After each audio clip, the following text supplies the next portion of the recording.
Assalamualaikum warahmatullahi wabarakatuh dan salam sejahtera. Saya Izatul Qadariyah binti Muhammad Ali dan rakan-rakan saya yang lain, uh, Heather Juliet, Gwendolina Gadong, Sintelia Anak Dudin dan Gabriel Jok dari kumpulan 1 akan membentangkan poster kami di bawah kursus MPU 3372. Jangan kerana 1 sen maruah terbenam di dasar hina.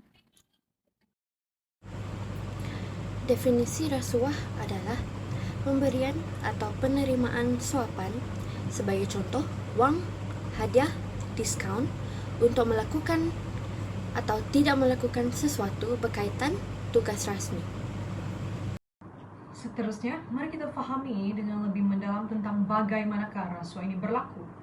Di Malaysia, mengikut Akta SPRM 2009, terdapat 4 bentuk utama rasuah yang perlu diwaspadai agar kita tidak terjerumus ke dalamnya. Bentuk yang pertama dan yang kedua melibatkan aktiviti meminta atau menerima suapan, serta menawarkan atau memberi suapan. Perlu diingati, kedua-dua pihak, yaitu pemberi dan penerima, adalah sama-sama bersalah di sisi undang-undang. Ia tidak semestinya dalam bentuk wang tunai sahaja, malah boleh merangkumi hadiah, diskaun, atau apa-apa bentuk imbuhan sebagai balasan untuk mendapatkan sesuatu berlebihan secara haram. Seterusnya adalah tuntutan palsu. Ini berlaku apabila seorang mengemukakan dokumen seperti risit atau invoice yang mengandungi butiran palsu untuk tujuan menipu bagi mendapatkan bayaran. Contohnya, menuntut bayaran perjalanan atau kerja yang sebenarnya tidak pernah berlaku. Ini adalah satu bentuk pengkhianatan amanah yang serius. Bentuk yang terakhir adalah salah guna jawatan. Ini berlaku apabila seorang yang mempunyai kuasa menggunakan kedudukannya untuk membuat keputusan atau mengambil tindakan bagi kepentingan diri sendiri, keluarga, atau rakan terdekat, bukannya untuk kepentingan organisasi atau awam. Itu saja daripada saya. Amalan rasuah membawa impak yang sangat dahsyat, bermula daripada peringkat individu di mana pelaku berhadapan dengan hukuman penjara serta kehilangan pekerjaan yang secara langsung memusnahkan masa depan dan maruah diri. Dari sudut profesional pula, rasuah menyebabkan imej organisasi runtuh dan mengakibatkan kerugian wang yang besar kerana hilangnya kepercayaan pelanggan dan rakan perniagaan.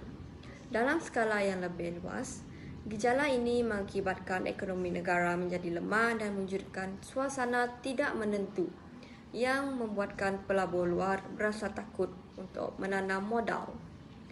Rasuah bukan sekadar kesalahan undang-undang, tetapi bara yang mampu melumpuhkan kestabilan ekonomi dan kesejahteraan sesebuah negara secara menyeluruh. Baiklah, seterusnya saya akan menerangkan langkah-langkah pencegahan yang boleh diamalkan bagi memupuk nilai integriti dalam diri dan masyarakat. Langkah pertama iaitu qanaah. Sikap merasa cukup dan rezeki yang halal. Dengan mengamalkan sifat ini, seseorang tidak akan mudah terpengaruh untuk melakukan perkara yang tidak jujur seperti rasuah ataupun penipuan kerana mereka bersyukur dengan apa yang dimiliki. Langkah kedua pula ialah ketelusan. Dalam organisasi atau kehidupan seharian, kita perlu memastikan setiap tindakan dan keputusan dibuat secara terbuka dan boleh disemak. Amatlah penting supaya tiada penyalahgunaan kuasa berlaku. Langkah yang ketiga pula ialah keberanian melapor. Individu perlu berani bersuara apabila melihat salah laku. Peranan whistleblower sangat penting dalam memastikan kesalahan dapat didedahkan dan tindakan dapat diambil. Tanpa keberanian ini, banyak kes mungkin akan dapat terus berleluasa. Akhir sekali ialah pendidikan nilai.